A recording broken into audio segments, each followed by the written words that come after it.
Prezados alunos do curso de bacharel em teologia da Faculdade FAECAD, bem-vindos à nossa matéria de Teologia Sistemática 1. Esta é a aula de número 11 e este é o vídeo de número 1. Muito bem, nós estamos tratando da criação como obra de Deus. É um desdobramento deste ponto da teologia sistemática muito importante para o nosso curso de teologia. E a criação como obra de Deus é uma obra de amor. Isso mostra que Deus criou todas as coisas e a criação não é fruto de nenhum acaso, mas sim da boa palavra de Deus. Nós vamos refletir sobre os horizontes de Gênesis 2, 4b a 3, 24, que apresenta o texto, um plano de fundo histórico dos textos, onde é percebida neles uma forma de teogonia. A teogonia é o seguinte: o mundo e os deuses estão em jogo no mesmo drama de vida e de morte. Mas não é o que se pode aplicar ao texto bíblico, porque nós cremos que é a palavra de Deus. Ele foi estruturado, escriturado dentro de uma cosmovisão antiga. E o texto de Gênesis 2, 4b a 26, mostra que o homem, o ser humano, não é mais precipitado sobre a terra como um estranho.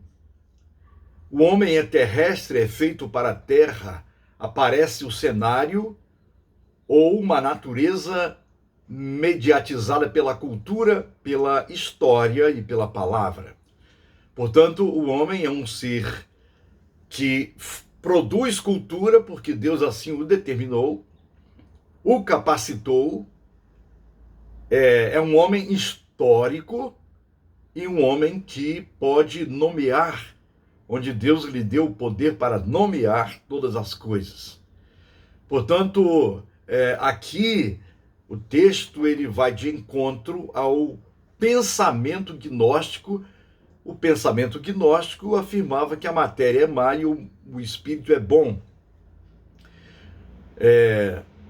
Então, o homem, na visão gnóstica, ele fora jogado e precipitado sobre a terra e passaria um tempo lá e depois retornaria ao mundo espiritual. No caso aqui, a Bíblia fala que Deus criou todas as coisas, a realidade material e a realidade espiritual. Portanto, o ser humano ele é terrestre, ele é feito da terra. E enquanto ele está sobre a terra, ele tem que cuidar dela, tem que ampará-la, tem que cultivá-la, porque esta foi a missão que Deus deu à humanidade, o primeiro casal.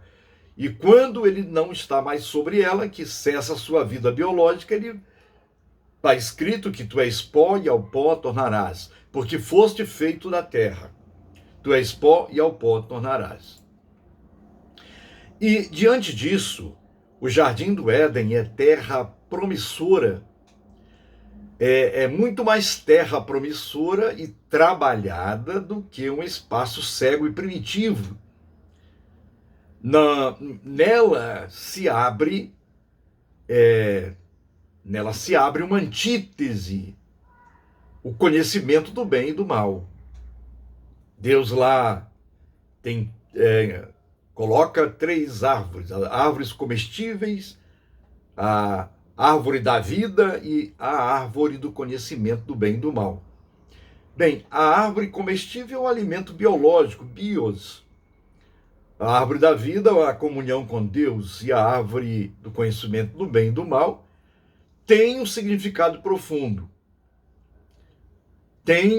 É uma lembrança para o homem de que ele não é Deus.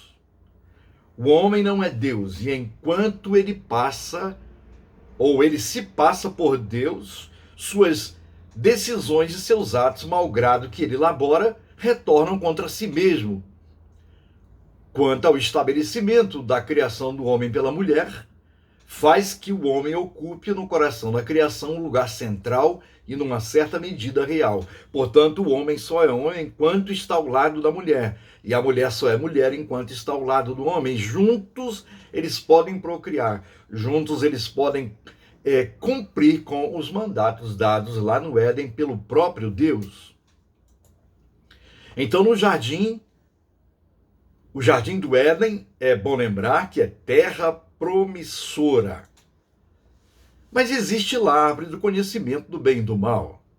Existem algumas explicações para o mal que se torna uma incógnita, se torna algo que o homem vai lidar com dificuldades.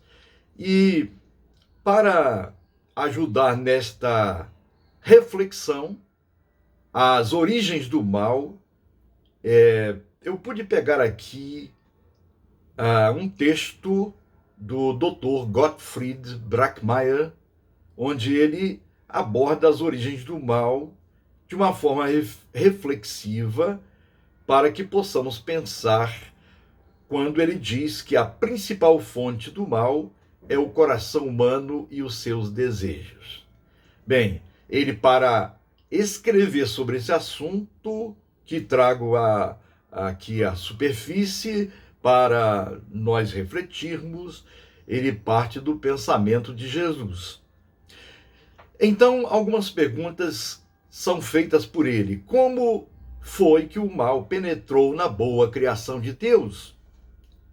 A pergunta formula um dos maiores enigmas na história. Por causa do pecado, algumas coisas aconteceram. Isso como puderam acontecer? Por acaso o mundo escapou das mãos de Deus e sucumbiu ao poder de Satanás? Como explicar a realidade de pecado, mal e sofrimento? A Bíblia dá 3 pistas que temos que refletir. Primeiro, a primeira pista é que o mal resulta de uma queda. De acordo com fortes tradições judaicas e cristãs, principalmente tradições judaicas antigas, a concepção se apoia em Gênesis 6, de 1 a 6. Gênesis 6, de 1 a 6. É muito interessante. Como se foram multiplicando os homens na terra, e lhes nasceram filhas, vendo os filhos de Deus que as filhas dos homens eram formosas, tomaram para si mulheres, as que entre todas mais lhes agradaram. Então disse o Senhor: o meu espírito não agirá para sempre no homem, pois este é carnal, e seus dias serão 120 anos. Ora, naquele tempo havia gigantes, gigante aqui no hebraico é Nephilim, gigantes na terra. E também depois, quando os filhos de Deus possuíram as filhas dos homens, as quais lhes deram filhos, estes foram valentes, varões de renome na antiguidade. Viu o Senhor que a maldade do homem se havia multiplicado na terra e que era mau continuamente todo o desígnio do seu coração. E então se arrependeu o Senhor de ter feito o homem na terra, e isso lhe pesou o coração. Disse o Senhor: farei desaparecer da face da terra o homem que criei, o homem, o animal, os répteis, as aves do céu, porque me arrependo de os haver feito. Porém Noé achou graça diante do Senhor. Eis a história de Noé. Noé era um homem justo e íntegro entre os seus contemporâneos. Noé andava com Deus. Gerou 3 filhos, Sem, Cão e Jafé. Bem, finalizando este vídeo 1, no próximo vídeo quero dar continuidade a esta reflexão muito importante, e até lá.